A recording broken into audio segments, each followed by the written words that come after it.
In diesem Video wollen wir uns einmal anschauen, wie man Preisdaten wie die hier auf dem Chart für die letzte Kerze in eine Datei schreiben kann, in unserem Fall in eine solche Tabelle. Also schauen wir einmal, wie man so etwas mit MQL4 programmieren kann. Um das zu tun, klicken Sie bitte hier oben auf dieses kleine Symbol oder drücken Sie die F4-Taste. Das ruft dann hier den Meta-Editor auf und hier klicken wir auf Datei, Neue Datei, Expert Advisor aus Vorlage, Weiter. Ich vergebe hier mal den Namen Simpler Spreadsheet Writer. Spreadsheet steht für Tabelle. Klicke auf Weiter. Weiter und Fertigstellen. Jetzt kann alles oberhalb der OnTick-Funktion hier gelöscht werden. Und auch die 2 Kommentarzeilen werden entfernt. Im ersten Schritt erstellen wir uns 2 Variablen. Die sind statisch, das bedeutet, Sie merken sich innerhalb dieser Funktion Ihren letzten Wert, und zwar für den letzten Höchst- und den letzten Niedrigstpreis. Danach prüfen wir hier ab, ob der Wert für den letzten Höchstpreis, den wir in dieser Variable haben, übereinstimmt mit dem Höchstpreis der letzten Kerze auf dem Chart. Denn wenn das nicht so ist, dann haben wir eine neue Kerze. Hier wiederholen wir die gleiche Prüfung nochmal für den niedrigsten Preis der letzten Kerze, und wenn beide nicht übereinstimmend sind mit den Werten, die wir in den statischen Variablen haben, dann möchten wir die gerne in eine Tabelle schreiben. Unsere Tabelle bekommt hier den Namen Spreadsheet.csv.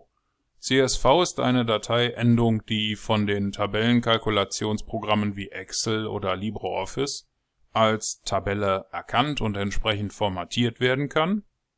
Danach versuchen wir die Datei zu öffnen.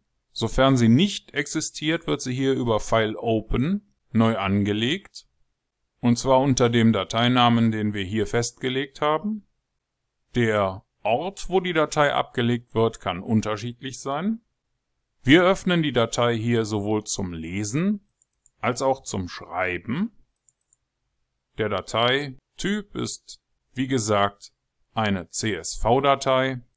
Und wir werden ANSI-Mode verwenden. Das bedeutet, wenn man das einmal markiert und die F1-Taste drückt, dann sehen wir, es gibt neben dem ANSI-Mode auch Unicode. Sowas würde man zum Beispiel für Umlaute und Sonderzeichen benötigen.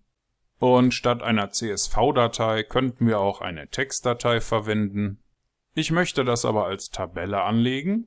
Und im nächsten Schritt suchen wir mit FileSeek innerhalb unserer Datei vom Start bis zum Ende.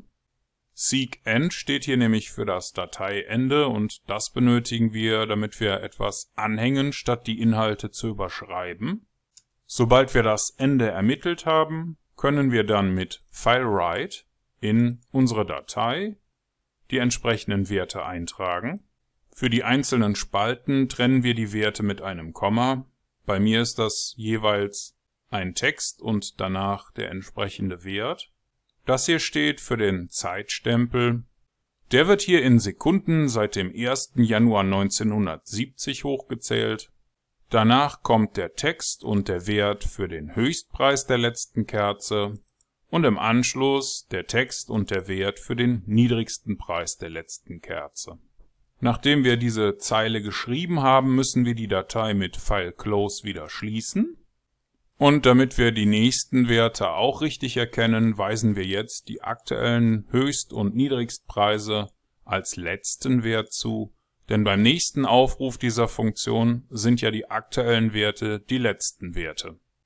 Machen wir noch die if-Schleife zu und hängen hier noch eine Kommentarfunktion an, damit wir auf dem Chart auch sehen, wenn sich die Preise verändern. Und das war's auch soweit. Wenn Ihnen das hier zu schnell ging oder wenn Sie keine Ahnung haben, was diese Codezeilen hier bewirken sollen, dann möchten Sie sich vielleicht eines der anderen Grundlagenvideos ansehen. Vielleicht ist aber auch der Premium-Kurs interessant für Sie. Den finden Sie auf unserer Webseite und da werden solche Dinge wie das hier auch behandelt. Für den Moment klicken wir hier mal auf Kompilieren oder drücken die F7-Taste.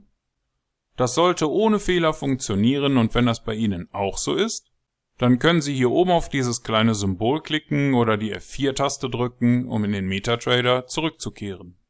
Und im MetaTrader klicken wir auf Ansicht, Strategietester oder drücken die Tastenkombination STRG und R.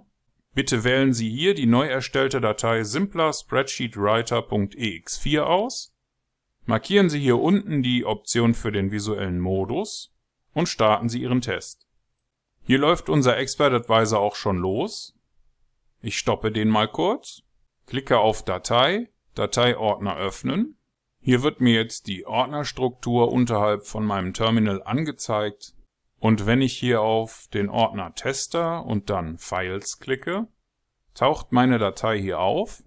Mit einem Doppelklick startet jetzt meine Tabellenkalkulation und zeigt mir das Format an. Das übernehme ich hier mit OK. Und tatsächlich, hier stehen meine Werte. Unsere Tabelle hat also die aktuellen Höchst- und Niedrigstpreise für die letzte Kerze jeweils abgespeichert. Und Sie haben in diesem kurzen Video gelernt, wie Sie das selbst programmieren können mit diesen paar Zeilen hier in MQL4.